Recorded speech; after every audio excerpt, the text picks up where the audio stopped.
Y les voy a compartir mi pantalla sobre permutaciones. Entonces, vamos allá. ¿Qué cosa es una permutación? Bueno, primero que nada, la gracia de esta materia que está al final del curso es una materia que finalmente termina mezclando casi todos los conceptos que hemos visto a lo largo del curso y por eso está al final. Mezcla conceptos de funciones, mezcla cosas que tienen que ver con cómo demostramos que hemos encontrado una solución correcta que involucra todos los casos posibles. Y también tiene que ver con grafos, ¿ya? Así que por eso es una materia que al final termina cerrando, digamos, la gran mayoría de los tópicos que hemos visto a lo largo del curso. Entonces, ¿qué cosa es una permutación? Es simplemente, si yo tengo un conjunto finito X, la permutación va a ser una función biyectiva de X a X. ¿Qué significa eso? Que sea una función biyectiva, que básicamente yo voy a relacionar uno a uno los elementos que ya tenía con los elementos en el conjunto de llegada que tienen que ser los mismos que los de partida, ¿ya? Y naturalmente van a haber n factorial permutaciones si n es la cantidad de elementos que yo tengo en mi conjunto, ¿ya? Entonces, para que aterricemos esto un poquito, si nosotros tenemos números, ese va a ser nuestro conjunto, y nuestro conjunto en particular va a tener los números del 1 al 5, lo que vemos aquí es la definición de una permutación que vamos a denominar alfa, ¿ya? ¿Qué es lo que hace esta permutación? Como dijimos, es una función biyectiva, ¿cierto? De el conjunto X a X, es decir que si estos eran mis X, los mismos X tienen que estar aquí y uno y solo uno se relaciona con cada uno de los que va a estar en el conjunto de llegada, ¿ya? Eso es lo que era una función biyectiva. Entonces, ¿qué es lo que estoy haciendo aquí? Lo que está diciendo esta permutación es que al uno le voy a asignar el 2, al 2 le voy a asignar el 4, al 3 le voy a asignar el 5, al 4 le voy a asignar el 1 y al 5 le voy a asignar el 3, ¿ya? Esto también lo pueden entender, por ejemplo, como si estuviéramos jugando con naipes, ¿ya? Si tenemos un mazo de naipes en donde no hay cartas repetidas, ¿ya? Lo que va a ocurrir entonces es que yo puedo revolver mi naipe y una vez que terminé de revolver mi naipe, yo voy a ver y las cartas tienen que seguir siendo las mismas, ¿cierto? Yo no puedo haber añadido una carta ni haber quitado una carta y tampoco puedo tener, por ejemplo, dos veces el 2 de diamantes, por decirles algo, ¿ya? Siempre, si antes no habían dos veces el 2 de diamante, en el resultado no puede estar dos veces el 2 de diamante. Tiene que estar exactamente la misma cantidad de veces que estaban en el conjunto inicial. Entonces, la permutación es eso. Yo estoy revolviendo un mazo de cartas, ¿ya? Y lo que va a hacer entonces es transformar el conjunto inicial a un nuevo estado en el conjunto de salida. Esta permutación, que yo aquí la estoy definiendo, ¿ya? La puedo volver a aplicar sobre este mazo, por ejemplo. Ahora estoy en este estado y quiero aplicar la misma permutación alfa. Entonces, les pregunto ahora yo, ¿qué debería poner debajo del número 2?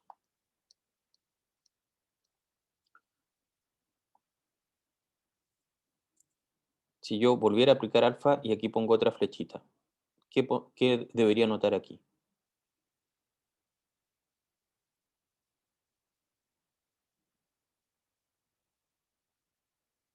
El 4, ¿cierto? ¿Por qué? Porque aquí esta es la definición de la permutación. Dice que en la definición de la permutación, cuando yo tenga un 2, este va a ser pasado a un 4, ¿ya? Entonces, si yo vuelvo a aplicarle esta misma permutación alfa a los números que están aquí, entonces de este 2 debo pasar a un 4. Debajo del 4, ¿qué debería anotar? El 1, correcto. Debajo del 5, el 3. Debajo del 1, el 2. Y debajo del 3, el 5. ¿De acuerdo? Entonces ahí volvería a pasar a otro estado, ¿ya? De aquí nacen varias preguntas bien interesantes. Por ejemplo, si yo aplico la permutación alfa varias veces, ¿es posible que yo vuelva al estado original del conjunto? Es decir, que al final me quede uno, 2, 3, 4, 5 ordenado tal y cual está aquí arriba. ¿Qué creen? Yo creo que sí. Ok. Eh, y si creemos que sí, entonces ahora viene la pregunta aún más difícil. ¿Cuántas veces deberíamos aplicar alfa para volver al estado original?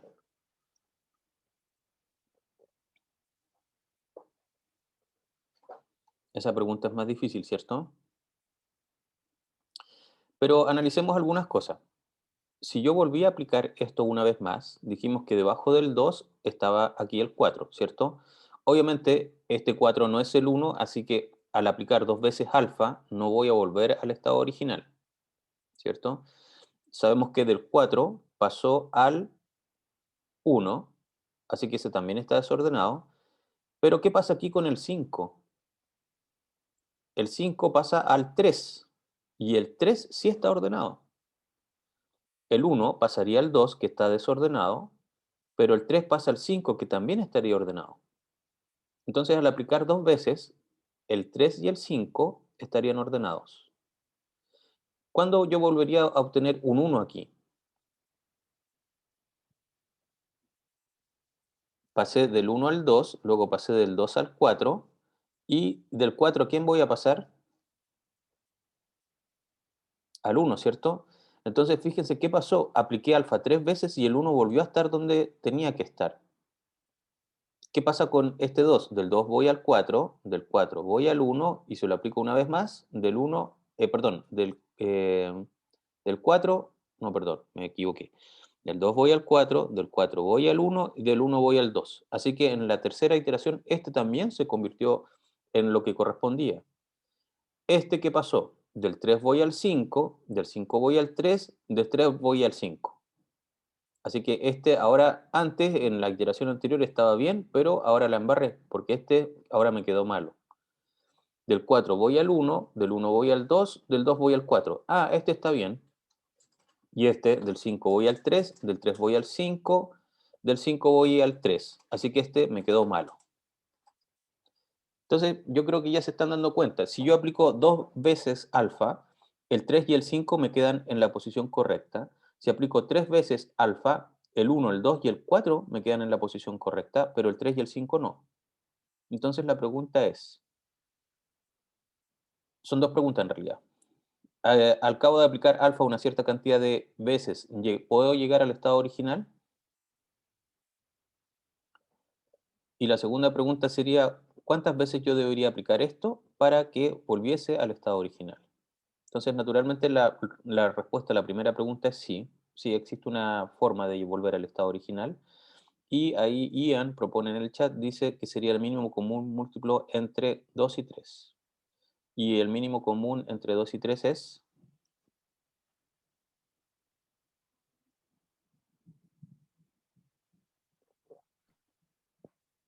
6, ¿cierto? Correcto. Entonces, fíjense que yo sé que cuando apliqué tres veces alfa, esto llegó a su estado original. Cuando apliqué tres veces alfa, este 2 también volvió a su estado original. Y cuando apliqué tres veces alfa, este 4 también volvió a su estado original. Por supuesto que si lo aplico 6 veces, también va a estar en su estado original.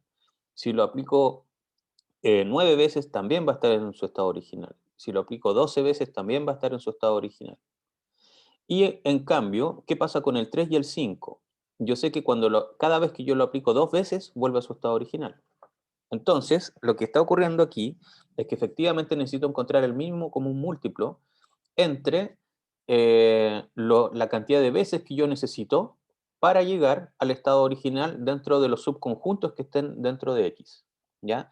Entonces, como yo sé que en el momento 3, o sea, al aplicar tres veces alfa, 3 y 5 no están bien, la siguiente vez que podría el 1, el 2 y el 4 estar en el lugar correcto serían 6. Y como 6 veces es un número par, entonces yo sé que el 3 y el 5 también van a estar en su lugar correcto. De ahí yo también puedo decir que cada vez que yo aplique esto un múltiplo de 6 veces, alfa, también voy a estar siempre en el estado original, es decir, cuando esté en 6, en 12, en 18, etcétera. ¿Ya? Esto que yo les acabo de hacer aquí como un ejercicio mental, se puede resolver de una forma más simple y para eso tenemos que ver otra forma de anotar las permutaciones. pero antes vamos a hacer algunas definiciones. Si tenemos entonces alfa y beta son permutaciones, por lo general aplicar, y ojo aquí que esta va a ser nuestra convención. Cuando yo escribo esto, alfa, beta, en realidad la primera permutación que yo voy a aplicar es beta y después alfa. ¿Ya? Entonces esto debería leerse así. Aplicar beta, alfa no me va a producir necesariamente el mismo resultado que aplicar alfa, beta. ¿Ya? Entonces de aquí tenemos los siguientes teoremas. Si tenemos un conjunto, ¿cierto?, de permutaciones que actúan sobre n elementos, y ese es el conjunto de las permutaciones, se va a cumplir lo siguiente. Si alfa y beta están dentro de este conjunto de permutaciones sobre n elementos, también lo va a estar su composición, que sería aplicar primero beta y luego alfa. Además, para todas permutaciones alfa, beta y gamma, en el conjunto de permutaciones de n elementos se cumple que aplicar gamma y luego la composición de beta alfa me va a producir el mismo resultado que aplicar primero la composición de gamma beta y luego alfa. También va a existir la función identidad, ¿cierto? Y la identidad hace que un elemento llegue a sí mismo, es decir, el elemento n, flechita, n abajo. Esa es la identidad. Así que aplicar identidad alfa es lo mismo que aplicar alfa identidad y eso es simplemente aplicar alfa. Y también se debe cumplir que para toda permutación gamma dentro del conjunto de permutaciones de n elementos tiene que existir la inversa de esta permutación, tal que aplicar la inversa y luego la original es lo mismo que aplicar la original y luego la inversa y eso simplemente me va a dejar la identidad. ¿Ya? Pregunta, ¿cuál sería la inversa de alfa aquí? ¿Cómo obtengo alfa a la menos 1?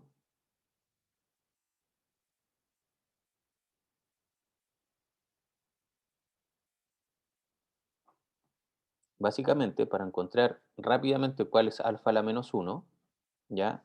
Entonces, este de aquí, voy a poner que del 2 tiene que quedarme al 1, del 4 tiene que quedar al 2, del 5 tiene que quedar al 3, del 1 tiene que quedar al 4 y del 3 tiene que quedar al 5. Y eso yo los puedo reordenar para que me quedaran definidos 1, 2, 3, 4, 5 en el orden que corresponda, pero efectivamente también Franco dice, hay que dar vuelta a las flechitas nomás, ¿cierto? Pero igual los tengo que ordenar, cosa de que el 1, o sea, si yo quisiera realmente definir alfa a la menos 1, debería aquí poner 1, 2, 3, 4, 5, que esté ordenado, ¿cierto? Y ver hacia quiénes tienen que llegar, ¿ya? Es súper fácil encontrar la inversa.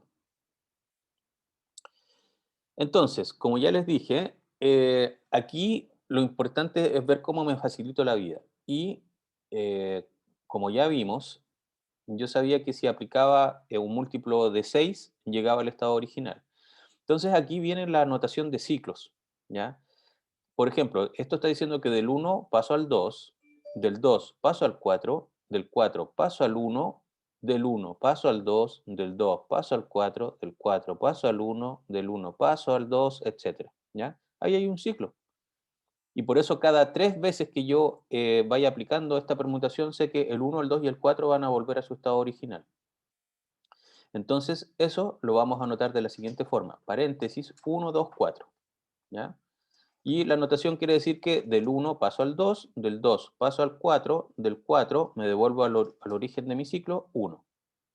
Esto, naturalmente, esto que está aquí se lo voy a anotar en el chat, el 1, 2, 4, por supuesto que es igual al 2, 4, 1, y por supuesto que eso es igual al 4, 1, 2.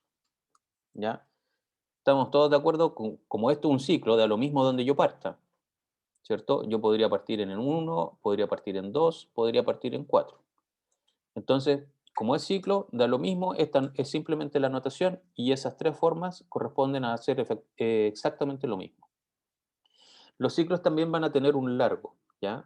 Que significa cuántos elementos están, yo anoté dentro de los paréntesis. Así que este ciclo es de largo 3 y también eso es súper conveniente porque nos indica que cada 3 veces que yo aplique esto, voy a volver al estado original. Bien, entonces, ¿cómo voy a detectar yo los ciclos? Tengo que comenzar en un símbolo cualquiera y tengo que aplicar la permutación hasta volver al original, ¿ya? Luego tomo un símbolo que no haya sido considerado y construyo el ciclo para él. Por ejemplo, aquí yo ya tengo el ciclo que involucra al 1, al 2 y al 4. Pero si me devuelvo a mi permutación original, que estaba aquí, tengo el 1, el 2 y el 4. Ahora tomo un elemento, y ese ciclo ya lo cerré. Ahora tomo un elemento que no esté en mi ciclo y que sí pertenezca a X, por ejemplo, el 3, ¿ya? Y hago lo mismo para este elemento. Del 3 voy al 5, del 5 voy al 3, se cerró el ciclo, así que mi siguiente ciclo sería 3, 5. ¿De acuerdo? Y de ahí entonces nace esto del mínimo como un múltiplo entre 3 y 2, porque mis ciclos tienen largo 3 y largo 2. Y el mínimo común múltiplo es 6, y entonces así yo encuentro rápidamente cada cuánto voy a volver al estado original.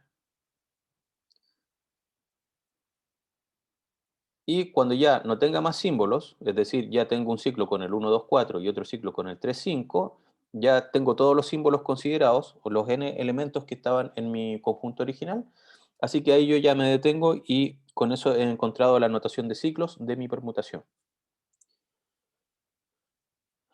Y también existen en particular los ciclos que vamos a llamar degenerados, que son los ciclos de largo 1. Es decir, por ejemplo, si me devuelvo aquí a mi permutación, yo podría aquí añadir el 6 y que del 6 me lleva al 6. Entonces eso sería un ciclo degenerado porque en realidad no es como un ciclo, porque simplemente es aplicar la identidad. De este elemento va a sí mismo, va a sí mismo, va a sí mismo, va a sí mismo, va a sí mismo. Entonces en realidad el ciclo, cada vez que yo aplique la permutación ya voy a estar volviendo al estado original. Así que esa permutación que vimos ahí yo la anotaría como 1, 2, 4, cierro paréntesis, abro paréntesis, 3, 5, cierra paréntesis. Y si es que tengo el 6, entonces podría anotar paréntesis 6, cierra paréntesis, pero generalmente se omiten, ¿ya? ¿Por qué? Porque ya están listos. Ya sé que todos los elementos que no estén en un ciclo son porque son de ciclos degenerados y ya están incluidos. De aquí nace la definición del tipo de una permutación, ¿ya? Entonces, el tipo de una permutación alfa, que tiene gamma sub i ciclos de largo i, entonces su tipo va a ser que tiene gamma sub 1 ciclos degenerados, tiene gamma sub 2 ciclos de largo 2, tiene gamma sub 3 ciclos de largo 3, tiene gamma sub n ciclos de largo n. Entonces, el tipo de la permutación que hemos estado viendo sería de ¿cuál? Si lo anotara con números,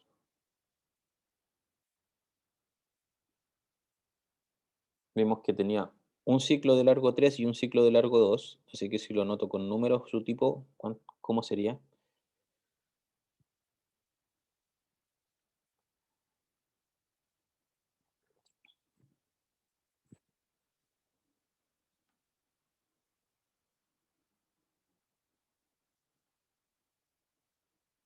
¿Nadie? Dije entonces que tenía un ciclo de largo 2 y un ciclo de largo 3, así que el tipo de la permutación que hemos estado viendo sería 2 elevado a 1, 3 elevado a 1, ¿ya? 2 elevado a 1 significa que hay un ciclo de largo 2 y 3 elevado a 1 significa que hay un ciclo de largo 3. Ese sería el tipo de la permutación que hemos estado viendo, la alfa. También tenemos aquí una definición. Existe una cierta función em, epsilon, ¿cierto? Tal que epsilon alfa, epsilon a la menos uno me da beta, entonces vamos a establecer que beta es la conjugada de alfa, ¿ya? Eh, ¿Por qué dije epsilon? Estaba pensando en otra cosa. Sigma. Sigma alfa, sigma a la menos uno me da beta. Teorema. Dos permutaciones son conjugadas si solo si tienen el mismo tipo, ¿ya? Entonces, para que esto pueda ocurrir, alfa y beta deberían tener el mismo tipo. Ok, entonces Ian me dice si puedo volver a explicar lo del tipo. Ya. El tipo de una permutación yo lo voy a anotar de esta forma con paréntesis cuadrados, ¿cierto? y voy a anotar los números que correspondan a la cantidad de ciclos que tiene una permutación.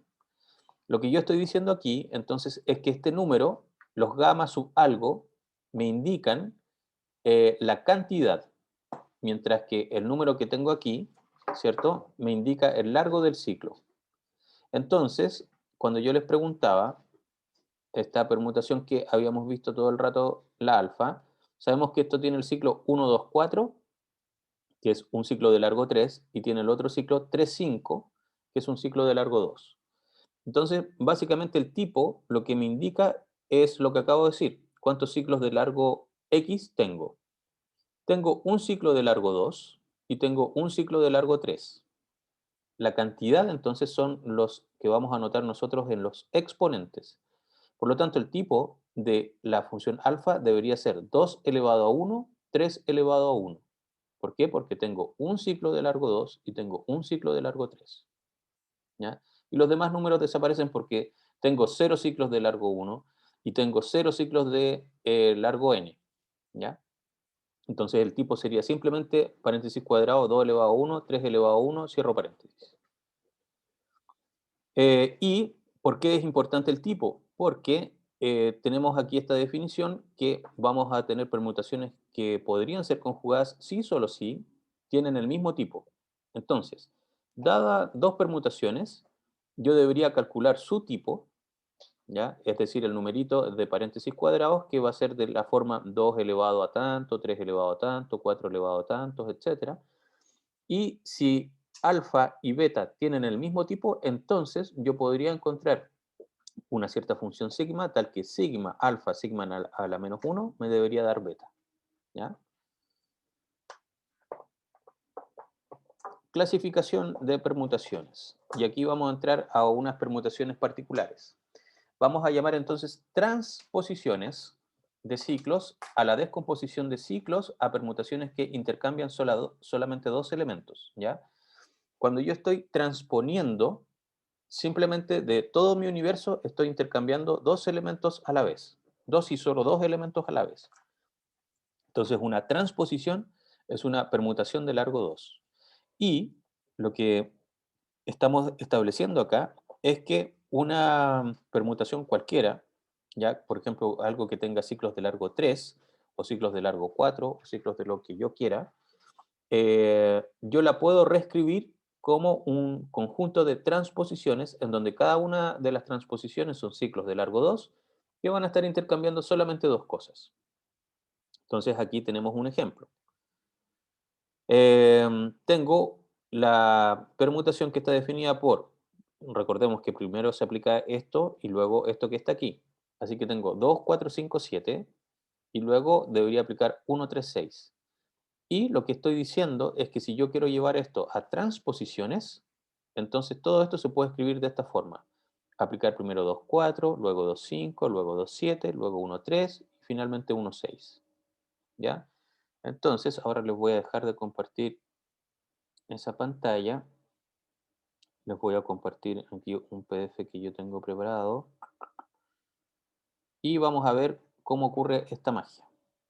Perdón, tengo que salir de ahí acá. Bien, entonces, ¿cómo el profe hizo esta magia? Aquí yo tengo 2, 4, 5, 7 y se lo voy a aplicar a mis números que ahora van a estar 7. Así que aplicar 2, 4, 5, 7, como el 1 no está, el 1 queda donde mismo. ¿De acuerdo? El 2 sí está y lo que me dice que del 2 tengo que pasar al 4. Así que anoto el 4 aquí abajo. El 3 no está en esta permutación, así que queda igual. El 4, veo aquí donde está el 4, pasa al siguiente, 5, lo anoto abajo. El 5 lo busco acá, está, pasa al siguiente, 7. El 6 no está, se queda igual. Y del 7 me doy la vuelta, porque esto es un ciclo. Así que del 7 paso al 2 y lo anoto ahí abajo. Ahora, a continuación, aplico 1, 3, 6 y se lo aplico al estado que ya había llegado acá. Así que esto dice que del 1 paso al 3, el 4 no está aquí, así que lo mantengo, del 3 paso al 6, el 5 no está en la permutación, lo mantengo, el 7 también, del 6 paso al 1 y finalmente el 2 no está, así que el 2 lo mantengo. ¿De acuerdo? Así que llegamos a este estado, 3, 4, 6, 5, 7, 1, 2. ¿Ya? Entonces, perdón, les voy a compartir mejor toda la pantalla para que juguemos aquí. Entonces, si yo vuelvo a mi ejemplo, la idea es que ahora ustedes saquen un papelito y vean si se produce el mismo resultado aplicando primero S, luego S, luego S, luego S y finalmente S. Voy a parar la grabación para que quienes la vean después no estén aburridos esperando a pausarla. Bien, entonces lo que queríamos comprobar era si aplicar esta permutación que está al lado izquierdo, ¿cierto? Que se compone de un ciclo de largo 4 y un ciclo de largo 3, me entrega el mismo resultado que aplicar estas 5 transposiciones, que van a ir intercambiando solamente de a 2 elementos a la vez, y el orden en que se aplican es de derecha a izquierda, ¿ya? Entonces veamos. Yo aquí ya aplicamos 2, 4, 5, 7 y vimos cómo quedó, y luego aplicamos 1, 3, 6 y vimos cómo quedó, ¿cierto? Entonces ahora, me muevo a la derecha y voy a ir aplicando en el orden que me indican. Parto con todos los elementos ordenados del 1 al 7 y debo aplicar 2, 4. Así que el 1 queda donde mismo, el 2 pasa al 4, el 3 donde mismo, el 4 pasa al 2. Si 5, 6 y 7 van a quedar iguales. Luego, lo siguiente que debo aplicar es 2, 5. Así que desde este estado, ¿ya? Desde ese estado debo intercambiar el 2 con el 5. El 1, el 4 y el 3 quedan donde mismo. Del 2 paso al 5, del 5 paso al 2. Y el 6 y el 7 donde mismo. Finalmente, digo entonces ahora tengo que intercambiar el 2 con el 7 desde el estado anterior. Así que el 1, el 4 y el 3 y el 5 siguen donde mismo. El 2 pasa al 7, el 6 donde mismo y el 7 pasa al 2. ¿De acuerdo?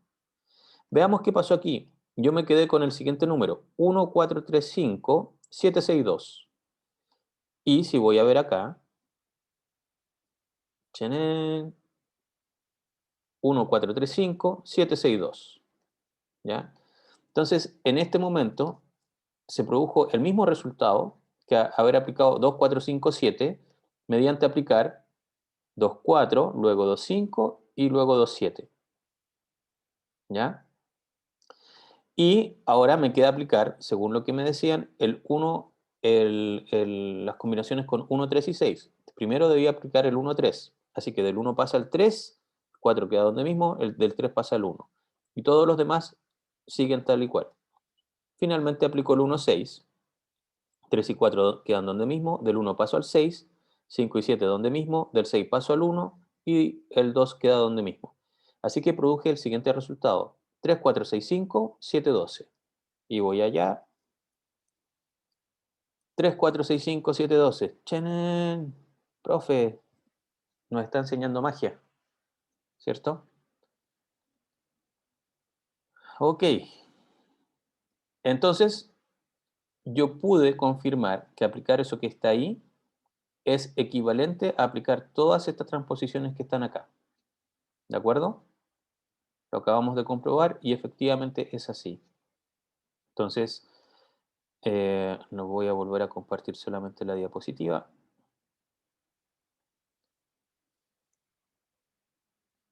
Justo alguien creo que había hecho una pregunta. Eh, Decía, profe, ¿se aplica de derecha a izquierda? Claro, se aplica primero, siempre nuestra convención es partir de acá e ir así, avanzando hacia allá. ¿Ya? Lo mismo aquí, primero aplicamos 2, 4, 5, 7 y luego aplicamos 1, 3, 6. Así que siempre vamos a ir de derecha a izquierda. Y Ian dice, profe, ¿cómo hizo esa magia? Bueno, se cuenta el milagro, pero no el santo, ¿no? Algo así el dicho. O un mago nunca cuenta sus secretos. ¿Cómo se hace eso? Se hace súper simple. Tengo la siguiente forma de establecer transposiciones. Si yo tengo un ciclo que va se llama x1, x2 hasta xr, la forma de traspasar esto a transposiciones es que el primer elemento va a ser un pivote, ¿ya? Un pivote significa que voy a ir utilizando este elemento para irlo intercambiando con otro y lo voy a ir moviendo con alguna de las piezas según el orden que corresponda. La forma entonces de pasar esto a transposiciones es que si yo los tenía en orden 1, 2 hasta R, esto, el que voy a anotar más a la derecha, va a ser el x1, x2. Luego voy a anotar el x1, x3. Luego voy a anotar el x1, x4, hasta que llegue al final y anote el x1, xr. Eso se puede ver justamente acá. Fíjense que aquí yo tengo 2, 4, 5, 7. Entonces el primero que voy a anotar de derecha a izquierda es 2, 4, luego 2, 5 y luego 2, 7. ¿Ya? Y lo mismo para este. Como el primer elemento es el que va a interactuar como pivote, anoto primero el 1, 3 y luego el 1, 6, de derecha a izquierda. ¿Sí? Esa es la regla que vamos a utilizar entonces para generar transposiciones. Y ustedes dicen, pero profe, ¿por qué se logra eso? ¿Qué está pasando aquí? ¿Por qué? ¿Cómo se llama?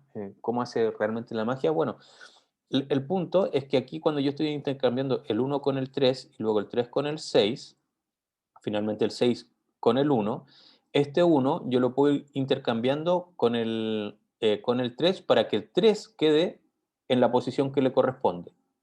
Y como intercambié estos dos, luego el 1 ya me quedó aquí y el 1 lo tengo que intercambiar con el 6. Entonces ahora el 1 y el 6 van a quedar en la posición que les corresponde. Siempre y cuando tenemos que recordar la notación que nosotros vamos aplicando de derecha a izquierda. ¿Ya? ¿Se entendió el proceso?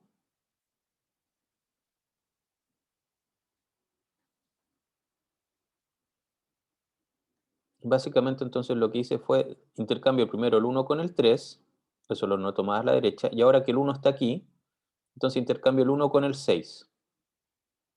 ¿Ya? ¿Cuál era el resultado final del ejemplo? Era que quedaba, chuta, quedaba, se los digo, 3 4, o sea, 34, 65, 712. Así quedaba finalmente.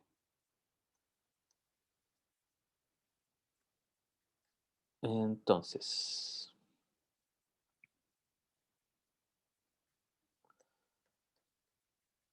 ah,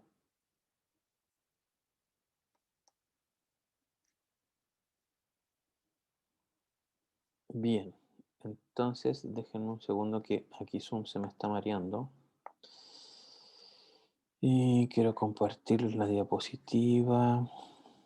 Ahí sí, ahora sí. Bien. Entonces, ¿entendieron cómo se generaba? ¿Estamos ok?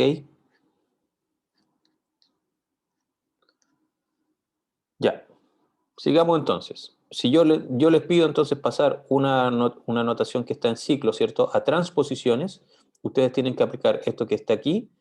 ¿Y por qué se cumple esto? Porque ya les dije que lo que estoy haciendo aquí en el fondo es que primero intercambio el 1 con el 3, y como el 1 me quedó aquí, ahora intercambio el 1 con el 6. ¿Ya? Y ahí terminé. Y los voy anotando siempre en orden de derecha a izquierda. También aquí anoto, hago primero el 2 con el 4, ahora el 2 quedó parado aquí, el 2 con el 5, ahora el 2 quedó parado acá, y el 2 con el 7, y el 2 quedó parado aquí, que era la posición final de él. ¿Ya? Así que por eso ocurre esta magia, que no es tan magia, es ciencia. Bien, entonces, veamos ahora la clasificación de permutaciones. Supongamos que tenemos permutaciones alfa en el conjunto de permutaciones S de n elementos, y esta permutación alfa yo la puedo escribir como R transposiciones y también como R' transposiciones. Entonces, R y R' son ambos pares o impares, es decir, que tengo una cantidad par de transposiciones para cumplir alfa, o bien si alfa yo lo descompongo en una cantidad impar de transposiciones, entonces la siguiente forma de lograr este resultado es agregando siempre dos transposiciones más. ¿Ya? Ese teorema es súper importante y de aquí dice, para todo entero n mayor o igual que 2, exactamente la mitad de las permutaciones de S sub n tienen que ser pares y la otra mitad impares. Entonces apliquemos lo que hemos aprendido a esto que está aquí. Este es un típico juego de puzzle, no sé si conocieron ustedes estos puzzles que son pedacitos de piezas plásticas, ¿cierto? En donde yo me paro aquí y este es un espacio en blanco. Entonces este espacio en blanco yo lo puedo intercambiar con el 6, por ejemplo, o intercambiarlo con el 8. Y así voy corriendo el espacio en blanco hasta que genere una imagen o algo por el estilo. Entonces la regla de este juego, de este puzzle, es que yo puedo intercambiar en mi primera acción el vacío con el 6 o bien el vacío con el 8. Luego, en mi segunda acción, supongamos que estoy parado aquí, ya podría hacer tres opciones. Intercambiar el vacío con el 3, el vacío con el 5, o devolverme al estado original en donde intercambio el vacío con el 6. Y quedaría aquí. ¿De acuerdo? Entonces, dado eso, dadas esas reglas del juego, la pregunta es si puedo pasar desde este estado inicial a este estado final. ¿Ya? Y por supuesto que una respuesta que es inaceptable es, profe, llevo 3 años intentando lograr el estado, así que no se puede. No, eso es inaceptable. Tenemos que decir de que, por ejemplo, si es que no se puede, ¿por qué no se puede? Y por supuesto que si es que lo lográsemos, entonces diríamos que sí se puede. Y tendríamos entonces la solución dada y eso demostraría que sí se puede. Entonces, obviamente aquí, a mí no me interesa que ustedes se vuelvan expertos en mover un puzzle, ¿cierto? A mí lo que me interesa medir es si ustedes saben permutaciones. Entonces, en particular, fíjense que el problema en la forma que está definido, yo lo que puedo hacer, una movida válida, es una transposición, es decir, un ciclo de largo 2. Intercambio el vacío con el 6. Entonces, donde estaba el 6 ahora va a quedar el vacío, y donde está el vacío ahora va a quedar el 6. O bien el vacío con el 8. Donde estaba el vacío va a quedar el 8, y donde estaba el 8 va a quedar el vacío. Entonces, efectivamente aquí en este juego yo tengo transposiciones, ¿ya?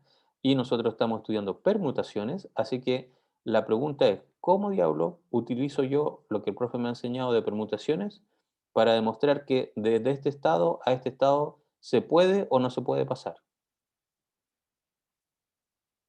No me interesa que resuelvan el juego. Entonces, lo que les voy a pedir para organizar esto es, por un momento, olvidémonos de las reglas del juego. Olvidémonos de que yo puedo intercambiar este con este solamente o este con este.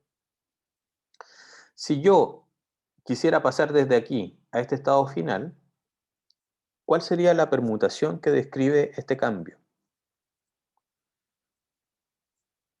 Del 1 paso a quién?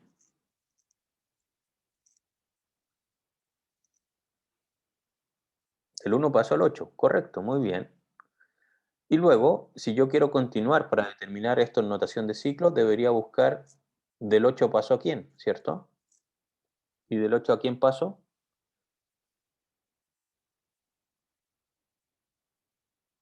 al 3, muy bien. Entonces díganme cuál es en notación de ciclos esta permutación, que pasa del estado inicial al final.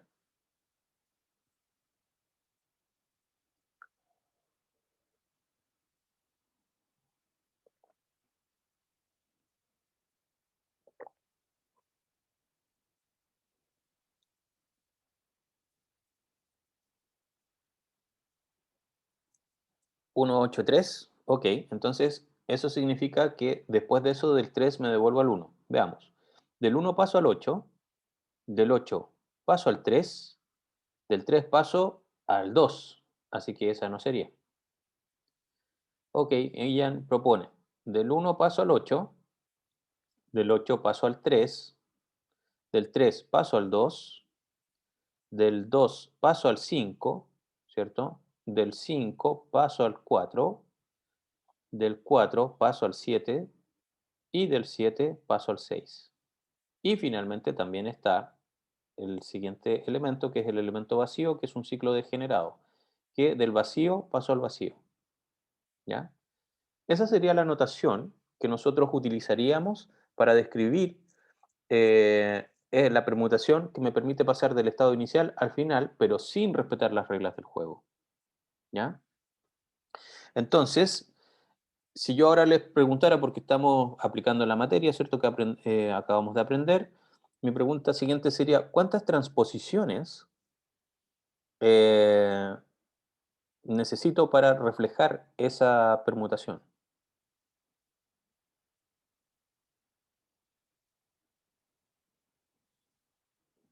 ¿Cuántas transposiciones necesito para reflejar esta permutación? Y efectivamente son 7, ¿ya? ¿Por qué? Porque tengo 8 elementos. Tengo un ciclo de largo 8, ¿ya? Y un ciclo de largo 8 necesita de 7 transposiciones. Es decir, que si yo tengo un ciclo de largo n, necesito n-1 transposiciones, ¿ya? ¿Y qué pasa con el vacío? Bueno, el vacío no lo voy a escribir como transposición porque tendría que notar que del vacío paso al vacío. Entonces, en realidad, eso ya es un ciclo degenerado y por lo tanto ni siquiera se comenta. Bien, entonces, fíjense, tenemos 7. Sabemos que para pasar de este estado inicial al final, ¿cierto? Se requiere de 7 transposiciones, sin respetar las reglas del juego. Pero lo que a mí me importa, y volviéndome aquí al teorema que habíamos anotado aquí anteriormente, decía, supóngase que la permutación alfa, dentro del conjunto de permutaciones de n elementos, puede escribirse como la composición de R transposiciones y también como la composición de R' transposiciones. Entonces, R y R' son ambos pares o ambos impares. Ian detectó entonces que nosotros necesitábamos 7 transposiciones para poderlo pasar del estado inicial al final sin respetar las reglas del juego. Y lo que nos indica este teorema, que otra forma de llegar ahí entonces va a ser con 9 transposiciones, o bien con 11 transposiciones, o bien con 13 transposiciones, y así. En el fondo, que cualquier otra permutación que logre este estado tiene que ser impar, ¿ya? Así que yo sé que para pasar de aquí a acá necesito una cantidad impar de transposiciones. ¿De acuerdo? Ok, ya tenemos una pista, necesito una cantidad impar de transposiciones, pero ¿cómo utilizo eso para ver si puedo pasar del estado inicial al final? Y entonces ahora comencemos a pensar cómo se comporta este elemento cuando yo lo quiero hacer volver al estado original. Por ejemplo, yo podría intercambiar este con el 6 y devolverme. Así que, ¿cuántas transposiciones hice? Ahí. Lo intercambié con el 6 y luego me devolví, así que hice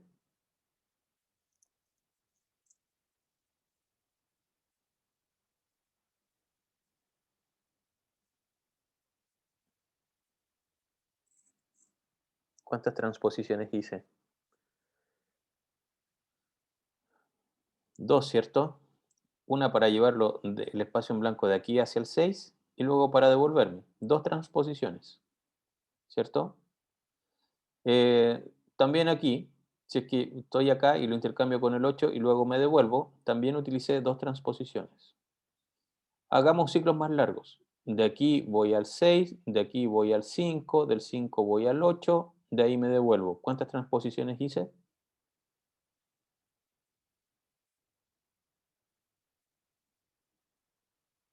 4, muy bien. Hagamos un ciclo más largo. De aquí me voy al 6, del 6 voy al 3, del 3 voy al 2, del 2 voy al 5, del 5 voy al 8 y de ahí me devolví. ¿Cuántas hice? 6, ok. Hagamos un ciclo más extraño. Voy al 6, al 5, al 2, al 1, al 4, al 5, al 8 y me devuelvo. ¿Cuántas hice? 8, ¿cierto? Y hagan cualquiera que ustedes quieran y que haga que el espacio en blanco finalmente quede aquí. La pregunta ¿es ese número par o impar? Eso es lo que me preocupa. Es par, ¿cierto? Da lo mismo todos los intercambios que yo haga, siempre que yo quiera devolver el espacio en blanco acá, entonces voy a necesitar una cantidad par de transposiciones. ¿Y qué fue lo que habíamos dicho anteriormente, cuando nos habíamos saltado las reglas del juego?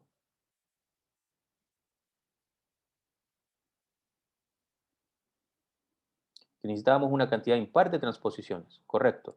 Entonces, eso implica que de este estado inicial no puedo pasar a este estado final. Y se acabó. Y no tienen por qué estar jugando con estos 8.000 millones de años y decir, pucha, en realidad no sé si se podrá o no, quizás yo me estoy equivocando, o quizás alguien sí conoce alguna solución, etcétera, y cómo lo podríamos verificar y bla, bla, bla. No, miren, utilizamos permutaciones y ya no necesitan pasar la eternidad viendo si desde aquí se pueden pasar acá. ¿Ya? Si a alguien les cae mal, les podrían preguntar entonces ahora si es que pueden pasar de ese estado inicial a ese estado final. A ver que lo intenten. ¿Ya? Ok, entonces Francisco pregunta que si puedo repetir por qué se necesitaban 7 transposiciones. Ya. Veamos cómo se anota esto del estado inicial al final, ¿cierto? Sin respetar las reglas del juego. Si yo no respeto las reglas del juego, me gustaría ver una permutación que me indique cómo paso de aquí a acá. Entonces, para ello, yo establezco eso en notación de ciclos. Digo, del 1 paso al 8, ahora me paro aquí en el 8, del 8 paso al 3, ahora me paro aquí en el 3, del 3 paso al 2, ¿cierto? Ahora me paro aquí en el 2, del 2 paso al 5, del 5 paso al 4, del 4 paso al 7, del 7 paso al 6 y del 6 paso al 1. Ahí cerré mi ciclo. Entonces, este ciclo involucra justamente a todos los números, es decir, involucra desde el 1 hasta el 8. Como tengo entonces 8 elementos, eso significa que si yo llevase esa permutación a transposiciones, me van a quedar 7 transposiciones. ¿Ya? ¿De dónde viene eso? Lo podemos ver aquí. Por ejemplo, aquí yo tenía del X1 hasta el XR, pero como el X1 lo voy a ir ocupando en cada una, entonces esto me va a quedar con R-1 transposiciones, o N-1 si estamos hablando de N. ¿De acuerdo? Así que de ahí nació el 7. Yo sé que para pasar del estado inicial al final, se tiene que lograr siempre con una cantidad impar de transposiciones. ¿Ya? Y luego lo que ocurrió fue que ya, ok, ya, pero ahí hicimos trampa y toda la cuestión, entonces ahora veamos qué pasa si yo empiezo a aplicar las reglas del juego y me empiezo a mover por este tablero. Y mi pregunta es, yo quiero mover esto y luego devolverme al estado original, por lo menos para este, porque en el estado final el casillero en blanco está en la misma posición que en el inicial. Así que yo tengo que aquí intercambiar como sea, siempre haciendo transposiciones, ¿cierto? Pero al final, siempre este espacio en blanco tiene que devolverse a donde estaba. Y los demás números pueden quedar en otras posiciones. Entonces me di cuenta que si yo empiezo a hacer transposiciones para mover el espacio en blanco, por ejemplo, aquí haría 1, 2, 3, 4, 5, 6, 7, 8. Si me muevo hacia arriba, 1, 2, 3, 4, 5, 6. Si me muevo hacia el lado, 1, 2, 3, 4, 5, 6, 7, 8. Da lo mismo cuántas ustedes hagan, lo que va a ocurrir es que siempre que ustedes quieran devolver este espacio blanco a su estado original, van a necesitar una cantidad par de transposiciones. ¿Y qué era lo que habíamos dicho anteriormente? Que necesitábamos por lo menos 7 transposiciones para pasar del estado inicial al final, que es un número impar. Pero, siguiendo las reglas del juego, para que el espacio en blanco vuelva a su posición original, necesito una cantidad par de transposiciones. Entonces, no se puede pasar del estado inicial al final. ¿Les quedó claro ahí?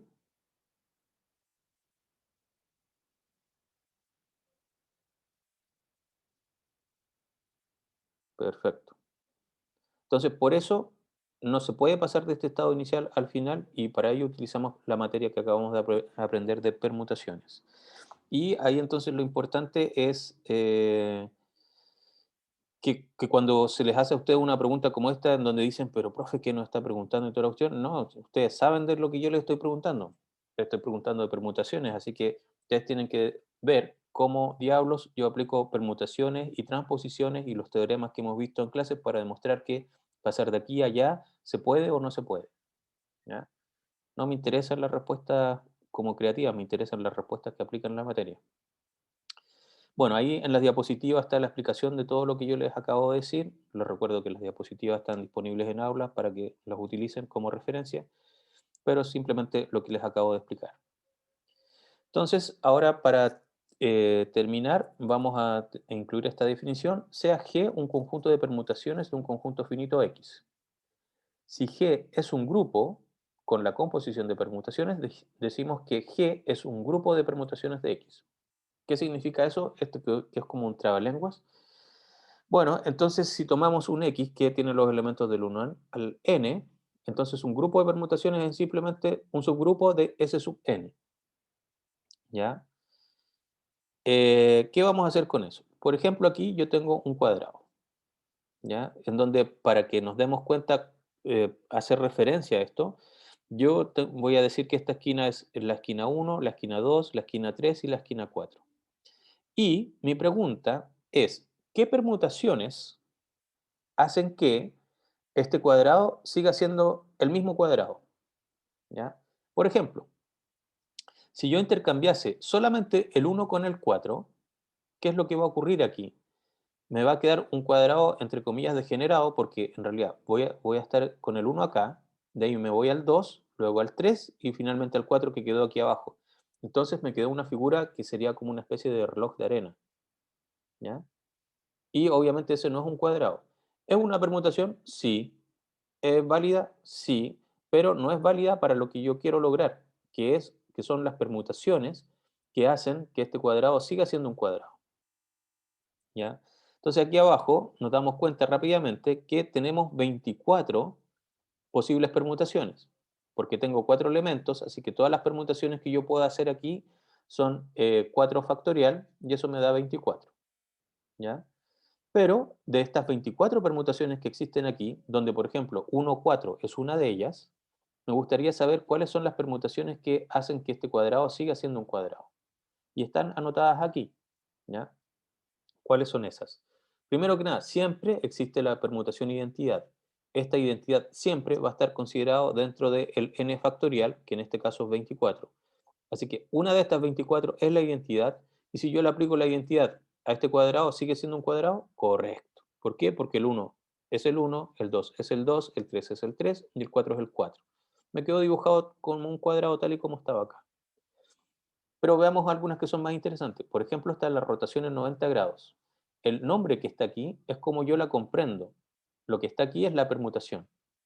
Entonces, lo que me dice esto es que del 1 paso al 2, del 2 paso al 3, del 3 paso al 4 y del 4 paso al 1. Entonces, esto fue efectivamente rotarlo así, ¿cierto? Y sigue siendo el mismo cuadrado. No me quedó un reloj de arena, no me quedó nada que no sea un cuadrado. Un reloj de arena acostado o de pie o lo que sea, no. Me quedó un reloj, perdón, un cuadrado. Entonces, esto sería efectivamente como hacer esto en esta dirección, rotar en 90 grados. Otra forma sería hacer esta permutación 1, 3 y 2, 4, y eso lo puedo entender como una rotación en 180 grados. ¿Qué hago aquí? Intercambio el 2 con el 4, es decir, del 2 se viene a poner aquí al 4 y el 4 pasa a la posición que tenía el 2. Si hiciera solamente eso, ¿estaría bien o no? ¿Sería un cuadrado? Sí seguiría siendo un cuadrado, pero en realidad esa está anotada más abajo y estoy intercambiando entonces del 2 pasé al 4, del 4 pasé al 2, pero además del 1 paso al 3 y del 3 paso al 1. Así que esa fue mi rotación en 180 grados. Y también tengo una rotación en 270 grados, que sería que del 1 paso al 4, del 4 paso al 3 y del 3 paso al 2. Entonces del 1 me doy toda la vuelta y llegué aquí al 4. Del 2 me doy toda la vuelta y llegué aquí al 1. Em, del 3 me doy toda la vuelta y llego al 2. Y del 4 me doy toda la vuelta y llego al 3. Por eso se entiende como una rotación en 270 grados. Tengo una reflexión en la diagonal 1, 3. Entonces aquí yo voy a poner una diagonal imaginaria que pasa por los nodos 1 y 3 y solamente voy a intercambiar el 2 con el 4. ¿Ya? Intercambio el 2 con el 4 y esto sigue siendo efectivamente un cuadrado. Para este tipo de ejercicios, una cosa que yo les recomiendo siempre a los alumnos es tener una hojita, ¿ya? Una hojita que sea, que ustedes la recorten, ¿cierto? Y que corresponde a la geometría que estamos analizando. Entonces, si ustedes tuvieran una hoja de papel, supongamos esto que está aquí, y yo estoy intercambiando el 2 con el 4, en el fondo lo que estoy haciendo es esto, ¿ya? Paso de ahí a acá. Y sigue siendo el mismo cuadrado, asumiendo que por supuesto esto está bien cortado, etc. ¿Ya? Em, entonces, perdón. Eh, Entonces, eso es lo que estoy haciendo. Estoy haciendo esa reflexión. La otra reflexión que aparece es hacer la reflexión en la diagonal 2 4. Entonces ahora tomo mi servilleta aquí y acá y hago esto. Y sigue siendo un cuadrado. ¿Ya? Luego está la reflexión en el bisector perpendicular 1 2. Así que el perpendicular a 1 2 sería como agarrar la servilleta de aquí al medio y hago esto. ¿Ya? Eso es lo que estoy haciendo. Y sigue siendo un cuadrado. Y finalmente la reflexión en el bisector perpendicular a 1 4, ¿cierto? Que sería agarrarlo de aquí y de acá, y estoy haciendo esto. ¿Ya? Y entonces con eso me queda exactamente un cuadrado. Si yo partiera, por ejemplo, la 1 4, que era algo que yo les dije que no se podía hacer, sería como intercambiar este que está aquí y este que está acá, pero los dos de arriba se tienen que quedar ahí mismo. Entonces sería como, voy a destruir mi papel. No se puede hacer, ¿cierto? No puedo lograr ese efecto. Si aquí yo tuviese dos puntos fijos, entonces al intentar hacer este doblez, ¿cierto? Voy a rajar mi hoja de papel. Entonces eso es algo que nos va a importar en este proceso de todo el conjunto de permutaciones posibles, cuáles son aquellas permutaciones que sí o sí me definen que quedo en la misma configuración inicial, ¿ya? Representando la misma figura, si lo quieren ver así. Eh, entonces, estas son las 8 de las 24 posibles que hacen que un cuadrado siga siendo un cuadrado. ¿De acuerdo? Eh, ¿Se entendió? ¿Hay preguntas?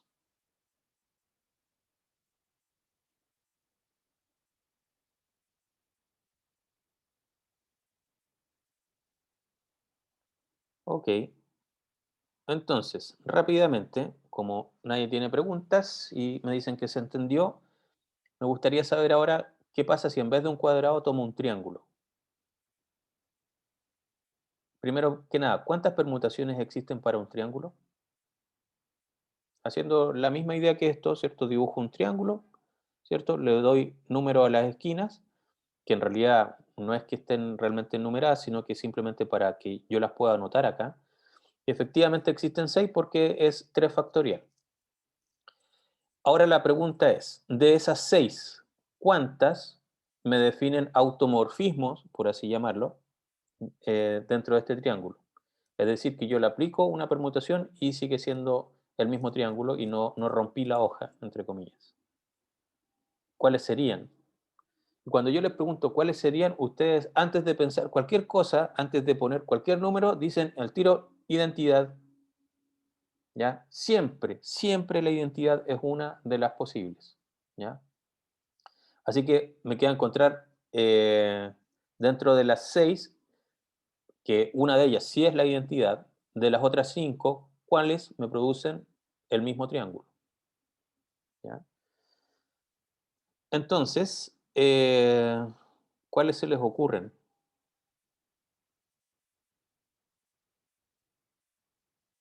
Deberíamos anotar entonces nosotros un triángulo, ponerle las esquinas 1, 2, 3 y ver qué es lo que hacemos.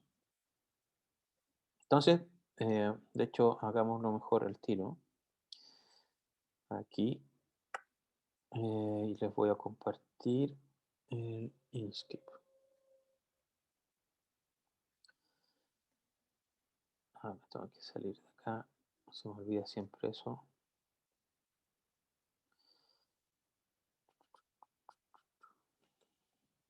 Bien. Entonces, yo le voy a poner aquí numeritos. 1,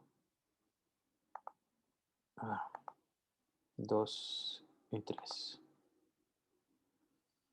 ¿Ya? Entonces, por ejemplo, tenemos que ir viendo todas las permutaciones posibles, más que estar pensando directamente en la geometría, tenemos que llevarlo esto a permutaciones. Entonces, por ejemplo, una permutación, hagámosla la más simple, por ejemplo, sería 1, 2. Y la pregunta es, si yo intercambio el 1 con el 2, ¿esto sigue siendo un triángulo?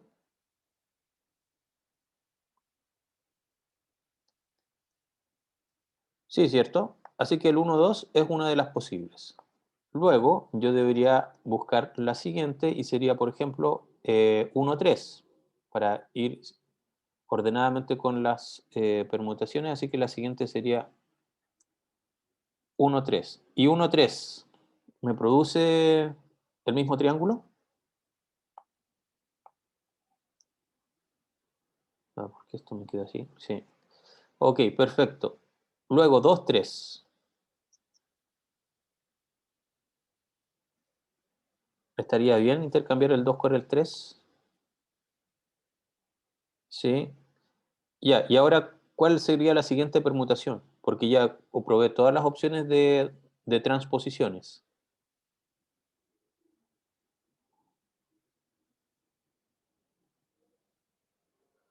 Si lo anotáramos como ciclo, ¿cuál sería la siguiente permutación a probar? Porque dijimos que eran 6 y hemos identificado 4.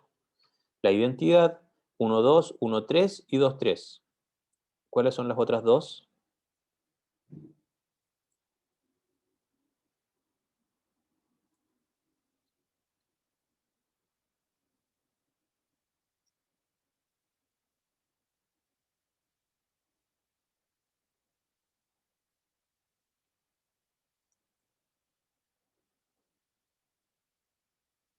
Nos quedamos sin las demás transposiciones. O sea, perdón, permutaciones.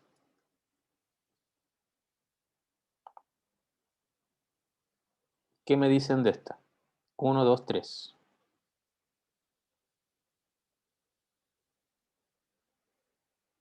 Y 1, 2, 3 me deja el mismo triángulo.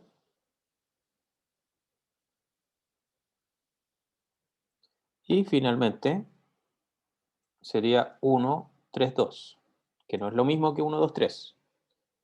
Y 1, 3, 2 me deja el mismo triángulo.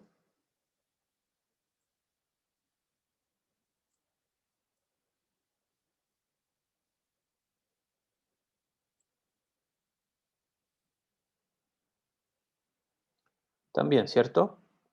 Entonces nos dimos cuenta que las 6 permutaciones posibles para un triángulo hacen que el triángulo siga siendo un triángulo.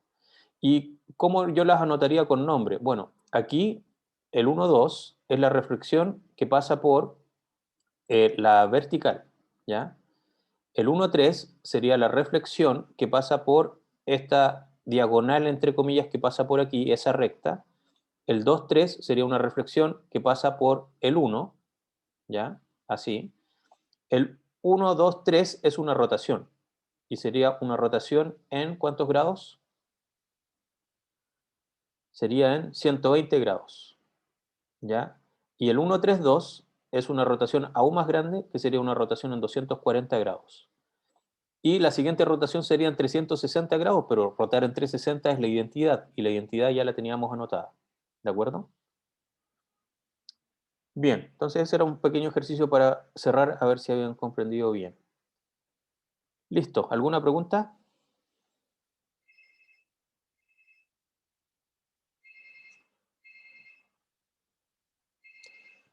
Ya pues, que tengan un muy buen fin de semana entonces y nos vemos el lunes para hacer ejercicios con respecto a la última pregunta perdón, a la pregunta 2 del certamen 3, que es la que van a tener el próximo jueves.